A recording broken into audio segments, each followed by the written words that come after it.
I'm Colleen, and in this video, I am walking you through how to set yourself up for success on Upwork and how to go about applying for your first job. Let's dive in. Okay, the first step is to make sure your profile is on point. You're filling out your profile as if it's your resume. You want to make sure that all of your updated work is included. You want to make sure that any skills that pertain to you are added to your profile. It's also important to be very keyword heavy in your profile setup. If you're a video editor, make sure that you're writing video editor, edited, or video multiple times throughout your profile so that Upwork knows truly who you are and what you do, what your profession is. When you're filling out your bio, it's incredibly important to add a little bit of personality. If someone were to find your Upwork profile, they are probably going to go right to your bio first, and they're going to want to see a lot more than just how you're qualified. They're going to want to connect with you because that's what they're looking to do. They're searching through a ton of different people and they really don't know what they're looking for, but people are always looking for connection. And so if you can provide that by adding personality to your bio, maybe saying specifically your ideal client or what you're looking for in a client, what you're looking to get out of the work that you're doing, you can elaborate on all of that. It will lead you down the path of getting the clients that you want. You also want to make sure that you're listed as available, which is an Upwork feature. You can set your availability. If you are booked up and you are not available, you want to make sure that you put a date for Upwork to check you back in and say that you are available so that you can start receiving job offers.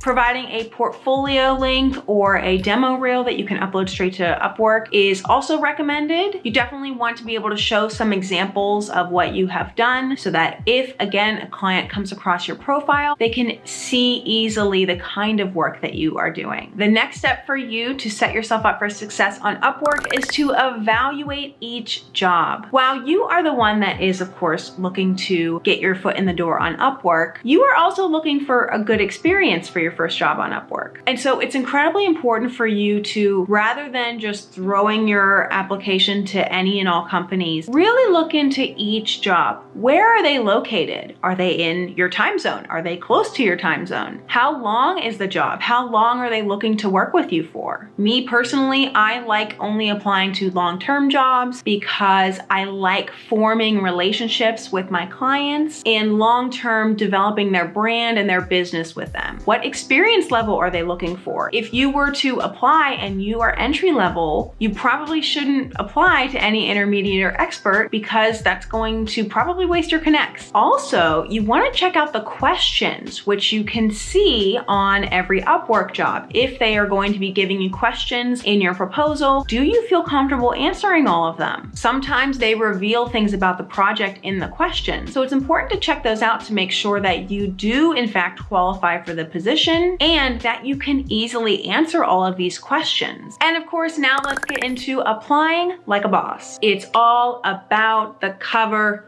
letter. The cover letter is the first and best place to display your personality, to introduce yourself fully to the client, to respond as if you are talking to the client about what you like about their company, what you can do for their company, what you're looking to get out of this project. It should never be general. If anything, you can copy and paste maybe the first couple sentences, but you should always be customizing it to each job and putting your full effort in. Because again, the client is looking through a lot of different applications. They want to see that you personally connected with them. You understand what they're trying to do. You understand the project. You know exactly how you can help them. This technique should also be applied to the rest of the questions as well. I wouldn't say you have to be as thorough. I think it's better to be just as direct as possible. You're not trying to sell them on yourself. You're just trying to answer their questions and be as clear and helpful as possible while also swaying them to want to work with you.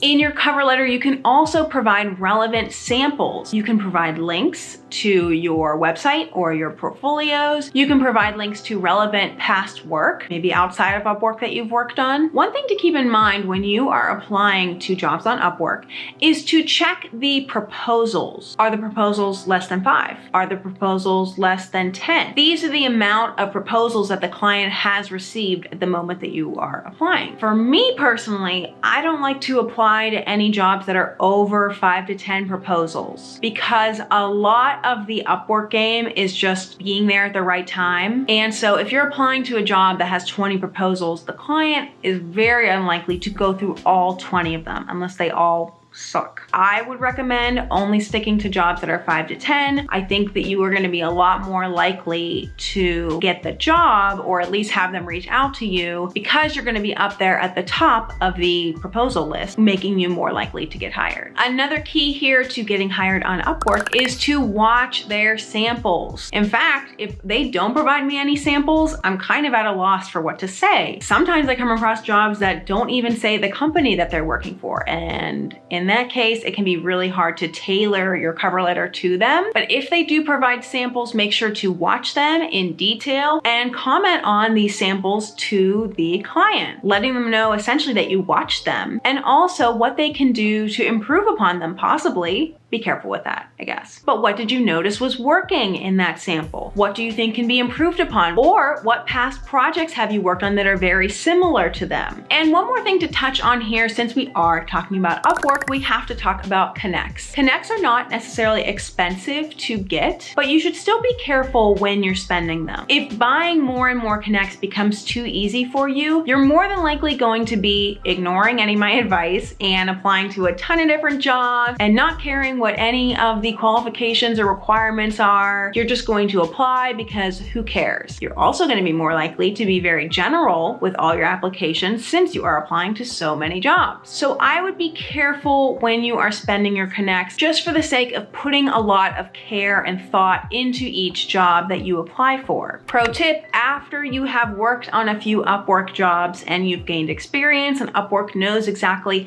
how to categorize you, you'll be more than likely invited to apply to jobs which require 0 Connects, which is awesome. Hey, since you made it this far, please hit the like button below and hit subscribe for more tips on video editing, freelance lifestyle, and creativity. Check out these videos next on more tips on applying to Upwork and getting a job as a video editor. Again, I'm Colleen. Thank you to my team, and I will catch you guys in the next video. Have a good one.